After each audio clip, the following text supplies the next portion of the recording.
Yeah, welcome guys to another Fast Track to Freedom. Oof, been a fun week so far. Been a fun week. Tonight we're going to go over a couple of things that I want to just re-emphasize with, going from like a retail trader to a pro, massive. We're going to talk a little bit about pending orders. Going to talk a little bit about trading view and how to set alerts and stuff. And then I'm going to get into the strategy, into the charts. We've been talking about trades quite a lot more recently, which is amazing. So we're just going to dissect the strategy and see what's what. So first and foremost, how many of us that are trading either on a demo or trading, I don't know if anyone is trading live actually, how many of us are using a journal?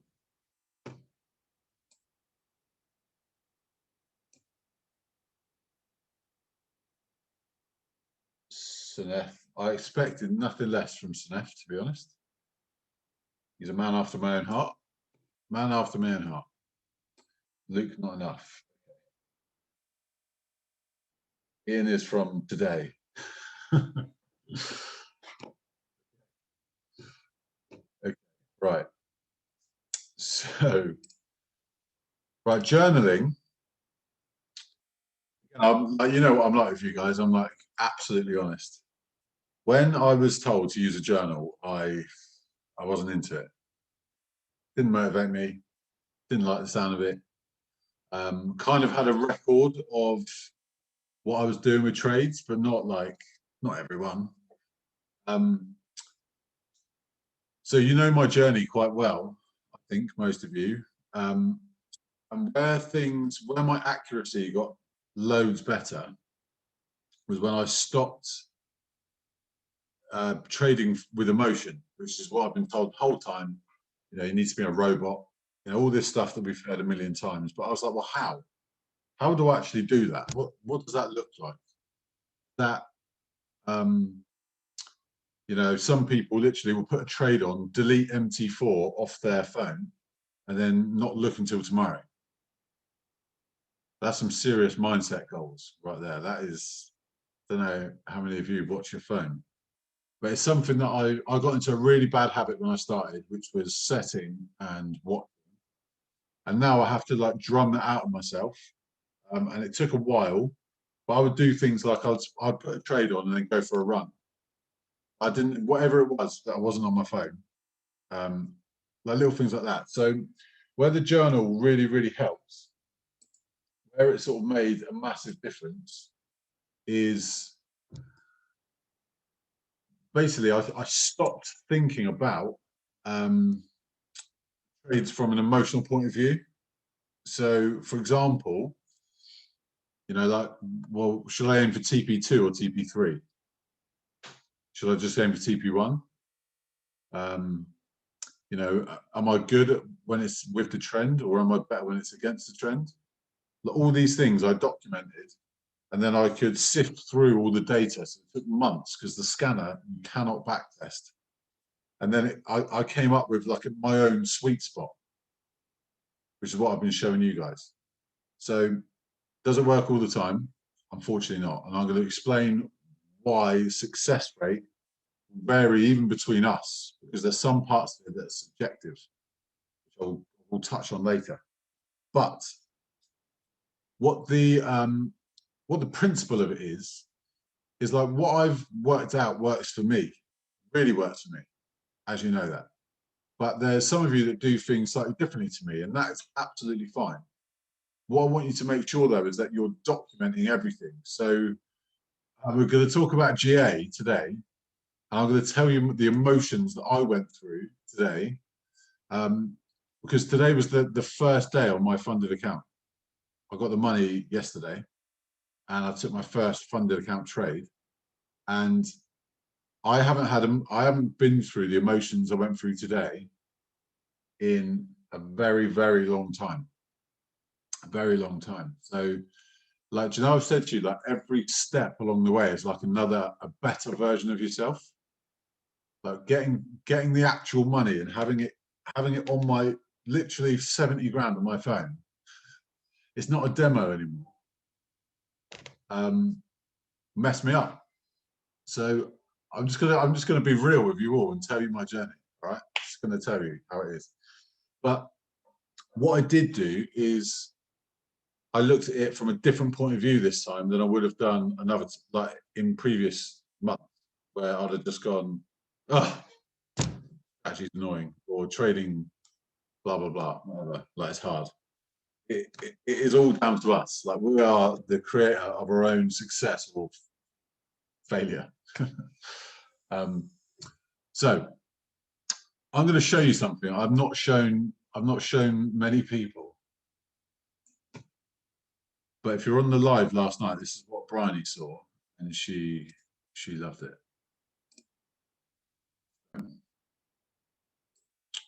Are you ready? Who likes a spreadsheet?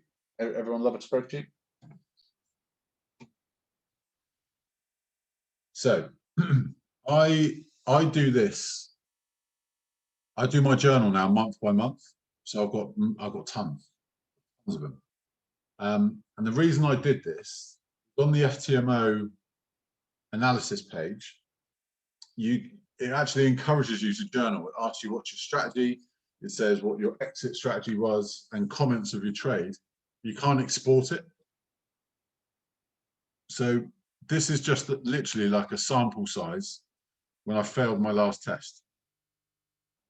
This is the reason why I wallowed for half a day, but then booked my test the day after, which I then went on to pass. So simply, I've got the date, the day of the week, important, what strategy, currency pair, what my risk was. Look at my risk, all over the shop. Started off pretty consistent, and then out of nowhere, 3% lost. I don't mind sharing if you guys want to have a laugh, but yeah, I look at it now and I've learned so much from it. This is why, like, I keep putting like hashtag journal in our demo test group, because the emotions, you attract the emotions. So if you're like, oh God, this is so frustrating, you're going to feel frustrated. And what I wanted to do is just rid myself of those emotions and base it on, right, on Mondays, I'm pretty rubbish, or am I good on Tuesdays? Like, what day of the week am I best? Am I good on Fridays? So I have this sort of structure for every month that I trade. So this is the bit that really peed me off. Scanner source, the strategy that I know and love, and it was only 50% successful in 21 trades. And that is the worst result I've had in a while. So I dug a bit deeper. Well, why? And the reason is that a third of all my trades, I traded without following the rules. So when you don't follow the rules, you don't stick to the plan, you can still make good money on that win rate if you've got the right risk reward. But basically suffocating myself out of that situation. I didn't give myself a chance. I used to do something called steady another time, but it's another strategy. Luke Longmire, which I still do, he is a beast, and that was bad for him.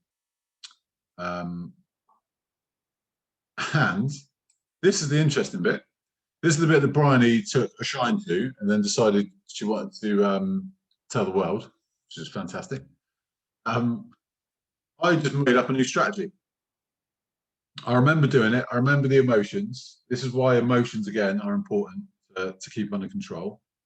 Being a robot and all that is, I just was like, it's a support and resistance. It's triggered. I'm getting in.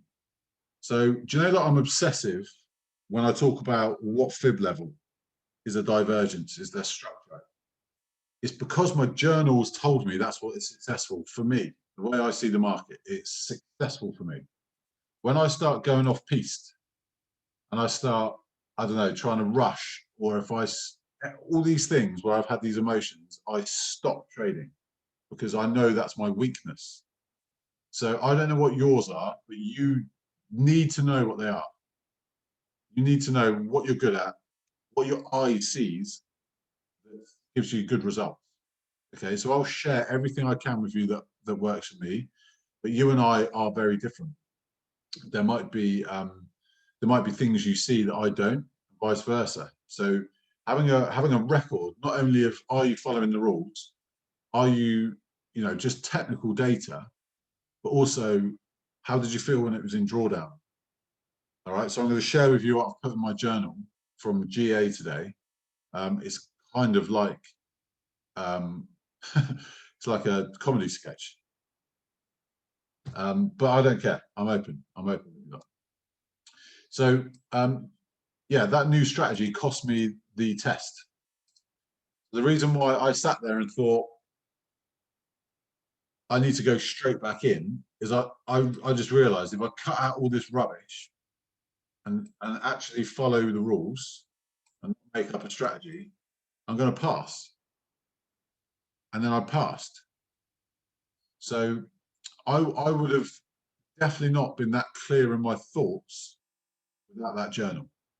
So the reason why I go on and on and on about it is it is a science. It is stats. So any of you that like doing that, great. Those of you that don't, I don't know. It works for me. If it doesn't work for you, it doesn't work for you. But I think everyone should try it. The reason why I really got into it is I just really tuned myself into people that have what I want. So Luke Longmire talks about doing journals. Manny Q talks about documenting your trades. He's got like a compound plan, and I kind of adapted that quite a few times. And the guy who runs Steady, he's got a whole session on journaling. Like he's big on journaling. So I was kind of like, these like pro traders are telling me to journal, and I'm kind of not doing it. So I kind of need to do it, I think.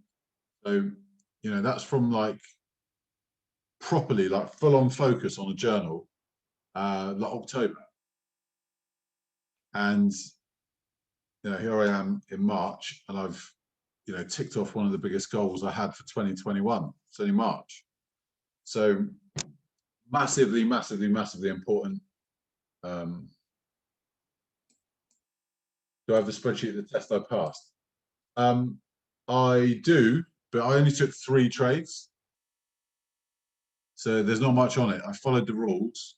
I risked 1% on each trade, and they both hit TP. Well, they all hit TP. One was Luke's trade, and then 2 were Scanner Sword. So they all won. So there isn't really much to analyze. But I've got loads of data. But like gathering it now will just get you in really good habits. Really, really good habits. But I am human, like all of you. I'm no different. I get FOMO. I have FOMO for Chloe. I appreciate Chloe's new or newish. FOMO is like the fear of missing out. So it's like, you see it go up, and you thought it would go up, and you're late, but then you get in anyway. But you're too late, and then it reverses, and it's now back at entry, but you're in drawdown. Slippery slope.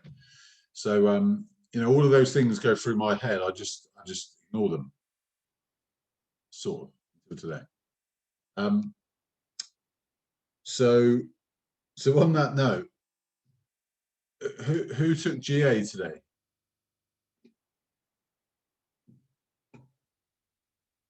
Any of you take GA? Sanef did. Okay, I know Ian did.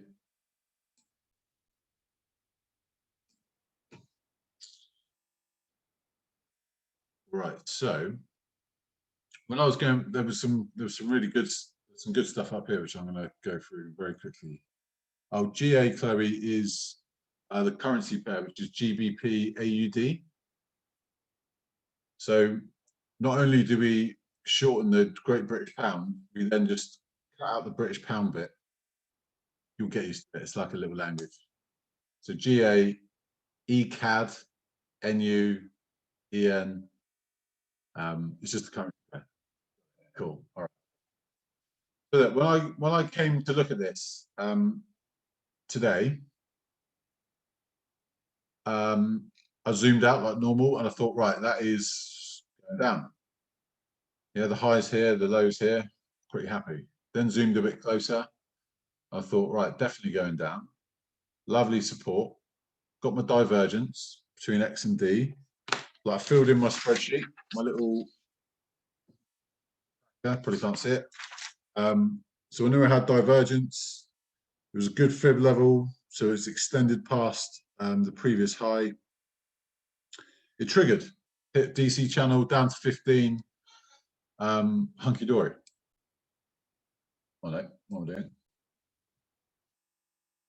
So if I drop to the 15,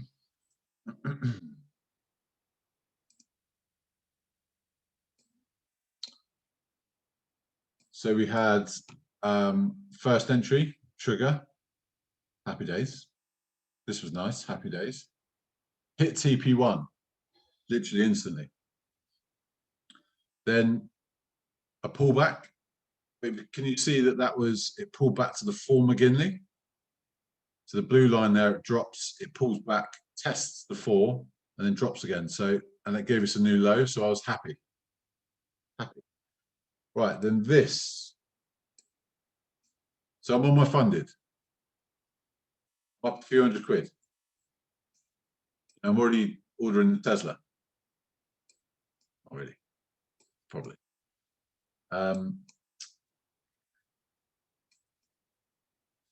Get this. Right. Can you see?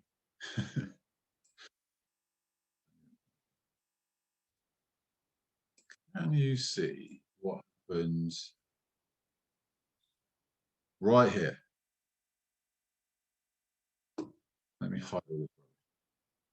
Can you see right here?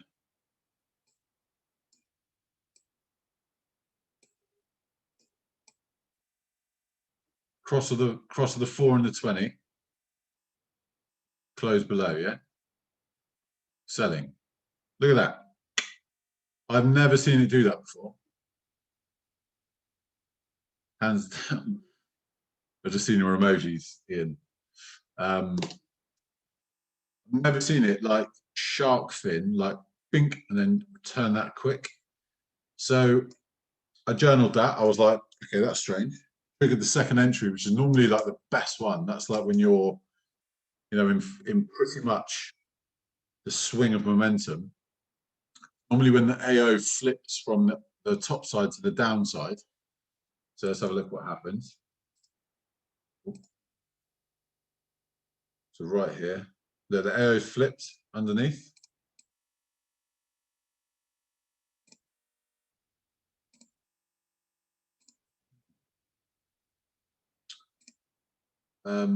Obviously the stotch not in the best place, but I don't look at that because I just look at the cross. I'm still in control on the DMI. So literally I'm like, yeah, right, we're all good. Oh, like we're all good, everything's going to plan, you know, give me more money, fund me more. Like those of you that have done the masterclass on the indicators, we shouldn't have, you see all these wicks? Like on Hikanashi candles, you don't normally get wicks both sides for that long. So I've journaled, second entry, triggered. 99.9 times out of 10, I'll do the same thing. So I'm happy with that bit. But I don't like that. I don't like that. I don't know what that is. I've never seen that before after a second entry. So that was like the first indicator to me that I might be wrong. Yeah, that the whole trade I might be wrong. But I kind of thought like, well, I've done my risk management. I'm happy to let it run. See what happens next. So, you know, I think we all know the outcome, but it sort of was floating around entry. Like anyone that knows me, that does not bode well with me. So there was one time here, yeah, around 2 o'clock, I was about £900 up, 2 trades. Like anybody, I'm like, I should have taken it because I didn't like the price action before. But what have I learned? So what I've done from my journal now is if I see loads of these double-sided wicks, so the wicks above and below the body, on a Hinkashi candle, which is a trend, it's a trending indicator candle. The trend doesn't even know what's going on. I entered at 8:30, and it's now 2 o'clock, and it still hasn't figured out what it's doing. Cut your losses. Like next time, I will not let that run.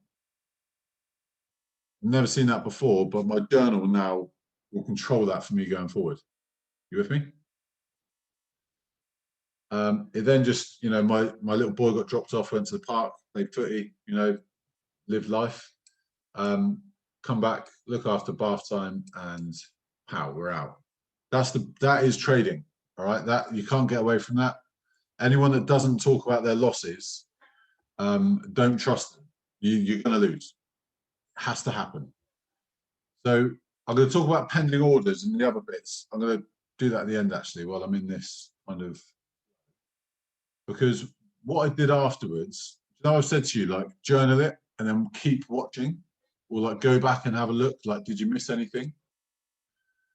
And there is a little indication here which I missed. So I also love GA. So I've put on my journal that I could have been like blindsided by the currency, because this is the currency that got me funded. GA was one of my trades. So I saw it as a sell. I was pretty sure it was in a downtrend, that you could argue that's in an uptrend. You wouldn't be wrong. You wouldn't be wrong if it's in a downtrend. It's not, there isn't a trend, in my opinion, now looking at it. But you see this sort of line here, this is like a zone of a trend. So I've done it from body to body, and this one I've done wick to wick. So it gives me like a leaning support and resistance. But you see at entry, it's broken the trend. It's the first sign that it's going to go bullish. Then retest the trend and takes off. So that is not a classic I want to be getting involved in. And I was in a rush. I was in a rush to place my first trade on my live funded account. I know that's when I'm at my worst. So lots of lessons learned for me today. Lots and lots of feelings, thoughts about, should I close it? I'll tell you what did happen is around, when was it? When did this come on? Yeah, around 10. So I was already in. I was already in those trades twice. And this little beaut came on. Look at that. How much clearer is that? There's no indecision there for me. And I kind of thought, well, shall I close GA and then get in UCAD? So all these things went through my head. Anyway, UCAD then flew down to TP2, has now come back. I believe that's because of there's a big news event dropped on the dollar today at 4 p.m. So when did that happen? Yeah, after 5 o'clock, we had that big spike and then the reaction. Who knows? So we live to trade another day because we've risk managed. Yes, I'm down on my account, but I'm not out. I've still got, I'm still in control of the funds, which is what all these things I've been layering into our education, because you are going to lose. So when you lose, you'll still be in control. That makes sense. So do you remember at the top of the call I said about journaling, why it's important? Because there's one aspect that is subjective. And it's the first part of us validating the trade, which is what trend is it in? Yeah, can you see on GA that here, you know, I'm sure you can see my rationale that that's in a downtrend. But also, you know, you've got like a trend here that's been broken. You've got now that trend's been broken. You've got something going on here that's now price is nowhere near it. When you zoom out, like, can you see that you can, anytime you're confused, don't take it and journal and say, I was confused. I thought it was in a downtrend. I think my bias is that it's going to be a good sell, and you play it out as if you were going to trade it. So you would, you know, take the entries, but not on your, just like the profit loss in, and see what happens. And that's where your confidence will grow. That's where you can start trusting yourself. It's a continuous, even Manny does it. He's like, oh man, I missed that. You know, it's just one of those things. We're human. We're not robots. We are going to make errors.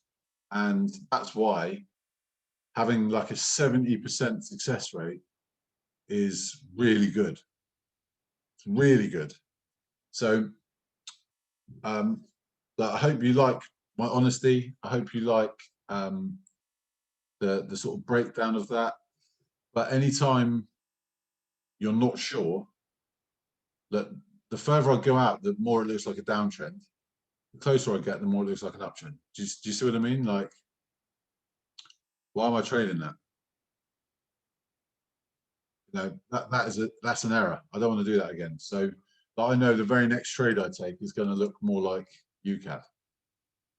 You know, downtrending, break and retest of a structure. Happy days. I have marked up EJ, but I don't trade this time of night, so I wouldn't be taking this now. I'll be very interested to see what happens in the morning. I've just done some basics, clear up trends. It's actually coming to like a really good area. There's like an area of support and resistance on trend, and I think it's the third hit. So look, 1, 2, okay, it's the fourth hit. So I want to be a bit more cautious, but it's like the harmonic X. If any of you have looked at that, support resistance, scanner source entry, buy, lovely. Lovely. So we'll see what that does in the morning. Right, I'm going to jump to TradingView. I'm going to go through what some pending orders are. Before I move on, is there, come off mute, like feel free to get your voice over. If you've got any questions, you want me to go for anything?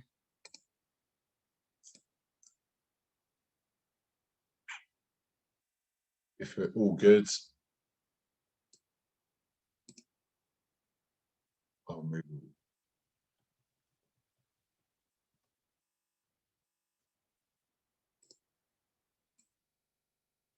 So those of you that have been in a while, we don't really use pending orders, but some people do, and it's just terminology that's good to sort of recognize. So there are, actually, it's probably best to look on Google.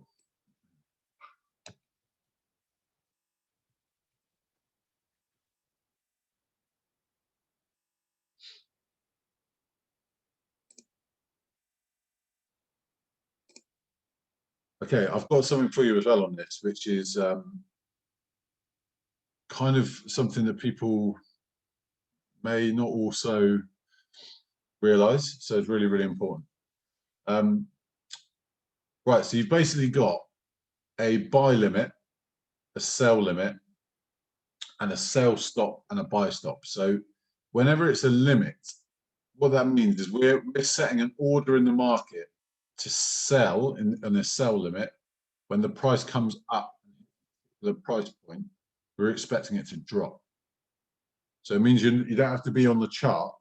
You set it in your phone, and then it will just happen. When it hits that level, it will enter you into the market, and you know, you set your stop loss, you take profit, but you don't actively need to be there to execute the trade. You set the parameters.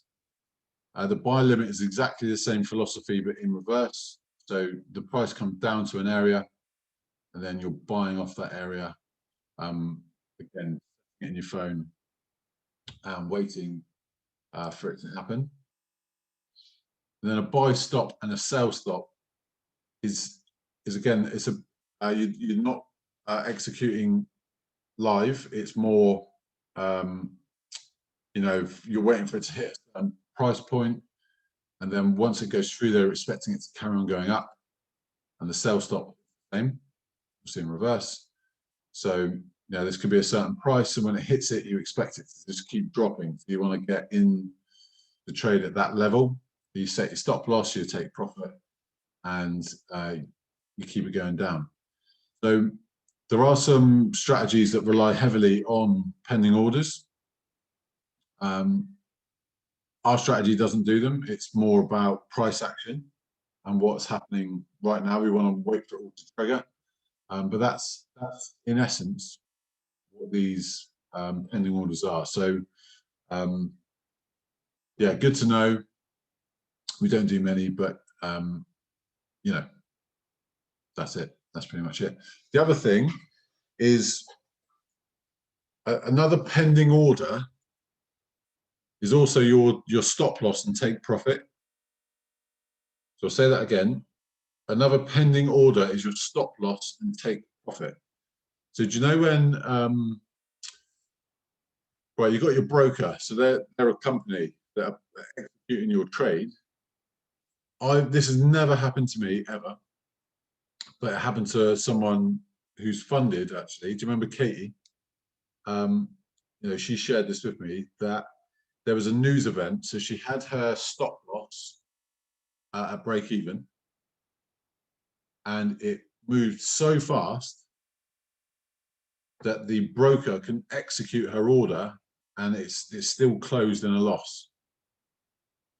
It's called slippage.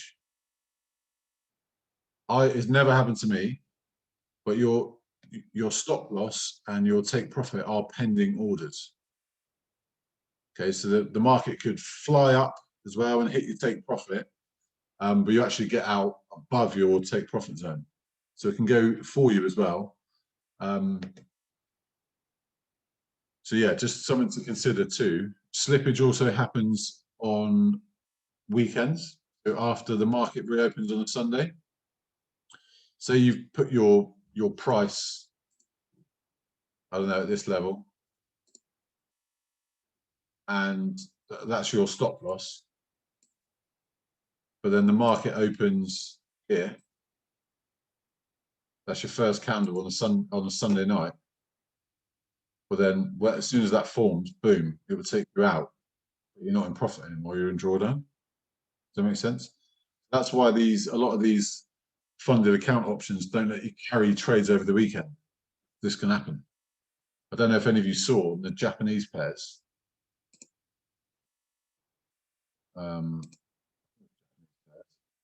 You get this. See that? Look at that gap. So you could have had your stop loss here. All that, I'll do it below the low. Stop loss here. And it opens up like 40 pips below it. Crazy. So that's why these companies don't let us carry over weekends and stuff. Some do, some don't. It's the little intricacies between the two. But that's pending orders in a nutshell. If in doubt, close. Close journal, see what happens next. That's kind of what I'm going to be rabbiting on over and over and over. Over and over and over. Okay. Someone else asked me, how do you set alerts? So there's a few ways. You can tap this little bell. I've got all my alerts here, sort of and current. But simply, the easiest way to do it is to hover, as your mouse is hovering over the chart, there's just a plus button. So you can just set an alert. Now, I'm glad this has come up. So depending on your subscription with TradingView, so I've got a free subscription. You can only have one alert at a time.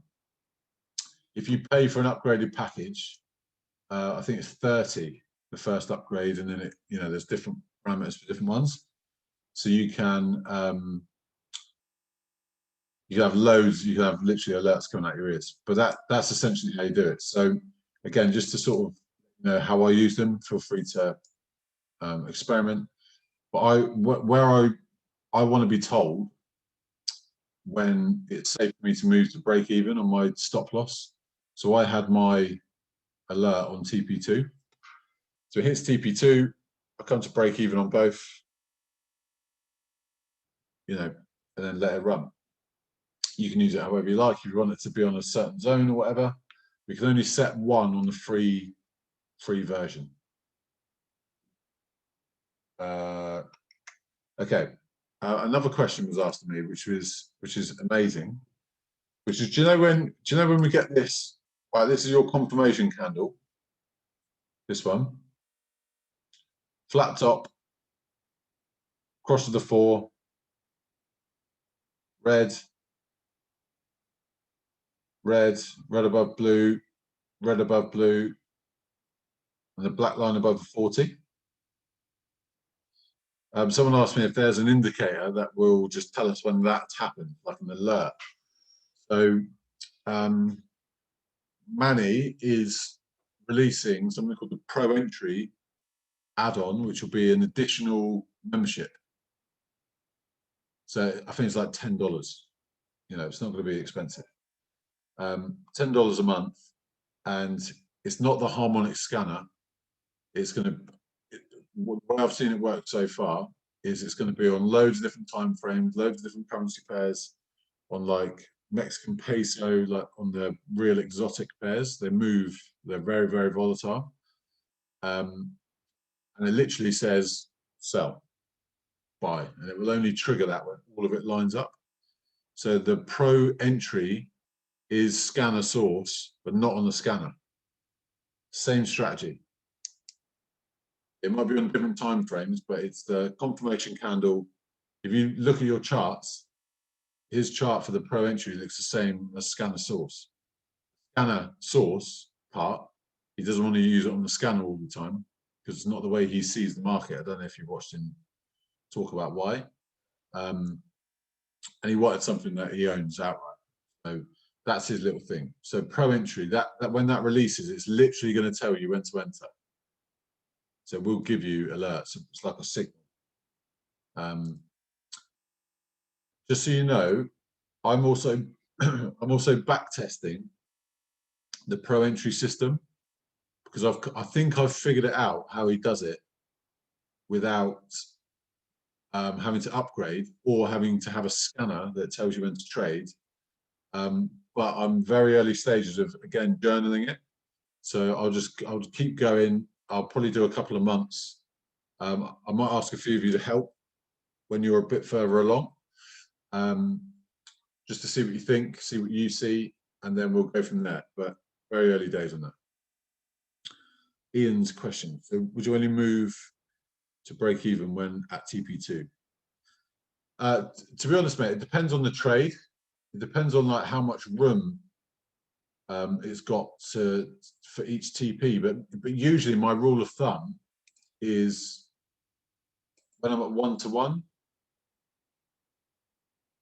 So when like that would be like 1 to 1.5 because my stop loss was 35 pips. So I was thinking like TP2 is like a 618. So if it retraces down to the 618 and I'm at break even, like if it does retrace, it'd be annoying, but at least I'll be out at break even under the philosophy. But never move to break even. You know, I've had conversations with some of you like after 20 pips, I would trail it with like a 20 pip, follow it with 20 pips. I honestly don't do that. I know people that do. I just go to break even, and I'd either close the trade with profit or I just let it run. All right, let it run. Chris, this is where my journals told me that. It's told me that if I get the scan, if I start the trade off right, which is I get the right trend on support and resistance. The trend's the most important thing out of all of it. So if we're with the trend, it goes to hit TP. It's something ridiculous, like 80% of the time. So that's why I'm so confident with it. And I'm like, no, go for TB3. It's not because I'm like a baller. And I'm like, yeah, you know, reckless. It's my journal. My journal tells me it will go and hit TB3. It should, like philosophy, think about it, go and create a new low, shouldn't it? If we got the structure right. So low, this was a loss, GA. You know, still not easy to take all the time, but I've learned loads from that experience today. Absolutely loads. But it shouldn't do that. It shouldn't trigger and then consolidate for you know, near on 8 hours. Yeah. Chris. Hello. Hey, Chris, just walk us through why you took 35 pips as a stop loss on that trade. Okay. So the entry candle zone is the, let me get rid of this. Oh no. So the yellow box, that's the entry candle zone. So that's the wick and the body of the confirmation candle. Yeah, everyone okay with that? You know, if I was being super cautious, I'd be up here. But the risk reward wasn't there for me. So I put it above. You can be super aggressive and put it just above the entry candle zone. Because it should, if it comes out of the zone, it's out of momentum. I tend to just be a little bit more cautious and go, I just went above this, the candle before. You could go above the wicks up here. You could go up here. Really, you can go really tight on this zone. If you've got it right, it shouldn't look back. Keep dropping. So just be a little bit cautious, to be honest. Does that make sense? Yeah, thanks. Thanks, Chris. You're welcome.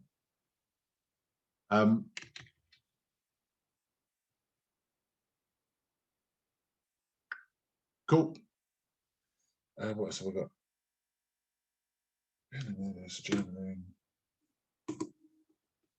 Oh, so I just wanted to go into a bit more detail about what I've done with FTMO. So I've set up an affiliate link. Now there's a couple of you that have got on to take your challenges without using the link, which is cool. But I just want to let you know why I've become an affiliate. So obviously my vision for us all is to become funded. You know, it's the way to fast track to freedom. You know, it's kind of all in the name of what we're doing. But it kind of dawned on me that these companies are crying out for traders and for people that know how to trade. And I don't mean just a kind of okay. I mean like, I don't want to scare West End, but like elite. And the difference between average and elite is education and risk management. So like, just to re-emphasize that, I got an email from FTMO as soon as my account went live. They emailed me saying, you know, it can be a huge sort of build up to becoming funded. Many traders are tempted to overtrade. Like they know the psychology of people when they get funded can be thrown out. That's why I talk to you about personal development all the time. That's why I talk to you about all these different things, because you've got to level up on every sort of bit you get successful at. You need to get better to get the next step. Well, I definitely have to. You know, you might have an easier journey. So becoming an affiliate, my idea is that I want to, you know, I've proven to loads of people that it can be done, and I want to help more and more people rid the shackles of the 9 to 5. So as we grow and as we have more and more traders coming through, the more traders we can get with FTMO or anyone, the better terms we can negotiate. So just like the other options where, you know, there's accounts that are coming out that are gigantic, it just keeps track. So they'll be able to keep track of what we do and how many traders are funded, you know, what sort of returns we're getting them. And it just gives us leverage in the future to say, you know, we want to stay with you, but we need more money, or we want better splits, or whatever it might be. You know, that's business. We might find another option elsewhere, and then I've got data to say I've got 80 traders that are making. You see what I mean? It's just for us to have leverage in the future. So please use the link to sign up. That'd be very helpful. And yeah, any questions on that, let me know. Guys, that's all from me tonight. I've been exhausted. I don't know about you guys, but that GA trade today, I've not felt this emotionally attached to a trade in a very long time. So yeah, lots of lessons learned. I hope you you know, can just take something away from my error. I know Ian was in it, and did you get out, Ian? Did you manage to take something out of it? Who knows? Who knows? But no, you let it run. Okay, cool. Yeah.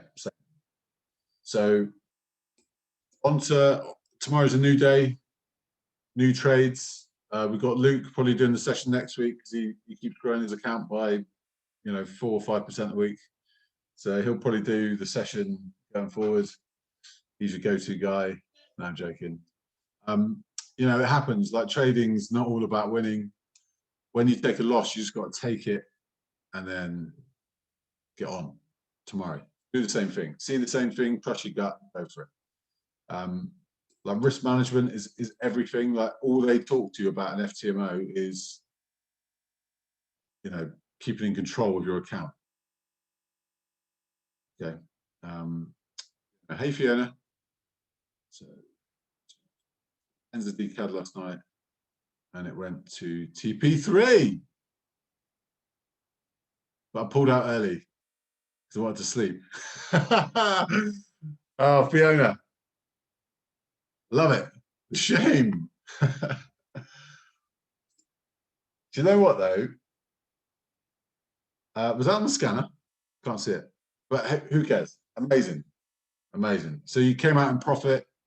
So there's that sort of stuff. Journal. So I remember, like, sleeping and dreaming about trading because I had a trade on.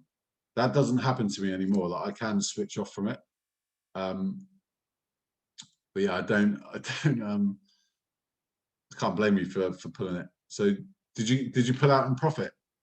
Did you take something? Did you get some growth? Yes. 2%. Sweet. Good start to the week. Well done. Well done. So this is the last one from me because it's just, yeah, you entered twice as well. Perfect. Fiona's just reminded me of something that we talked about recently, which is like being consistent. So not just with the strategy, but like trying to figure out what days and times that you can trade and just do it at the same time every week. Because things happen differently in the morning than they do at lunchtime, they do in the evening, they do overnight. So when you're training your eye, becoming unconsciously competent, where it's autopilot, you need to be on the charts at the same time, doing the same thing, same days of the week. So that's just sense to me. Hope it does to you. But like, have a schedule so you know, right, I'm going to study now, I'm going to trade this time, and I'm going to work. But whatever it is, like, fit it in around you, but just be on the charts at the same time as much as you can. You shouldn't be on the charts all day, like I was today. Like, so yeah, it should be calm, nonchalant, see it, attack it, go for it. And actually, Fiona, there's nothing wrong with you pulling out in 2% profit. Absolutely nothing wrong. But I would just document, you know, you were concerned that it might reverse, so you get nothing, or come back at break even, and it hit TP3, and just see how many times that happens. You can then start building up the confidence where, oh, I felt like that before, and 8 times out of 10, it's gone on to hit TP3. So you won't be thinking about it as much. You know the stats. You see what I mean? Yeah.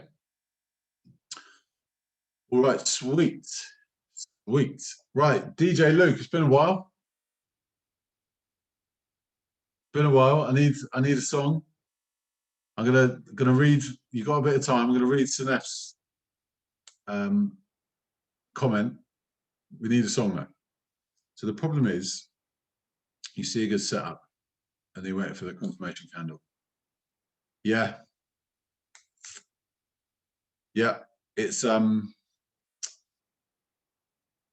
just the nature of this strategy, to be honest, Sanef. It's one of those things where the setup's the most important. And what obviously, you know, the business I was doing before, if I got onto like a 2-hour conversation with someone, you know, I couldn't be looking at the charts. So I'll just be hoping that the third entry or the second entry was still going to trigger when I look back. So that's kind of the beauty of what we do too, is that you can jump in the second or third entry. But that is just the nature of the game. You know, it's the same with most strategies. There's not very many that are set and forget, that aren't like really advanced, like steady. But we'll get onto that. We'll look at those in the future. Yeah, but it's one of those. One of those. Right, Luke, it's your time. Have you put it in the chat?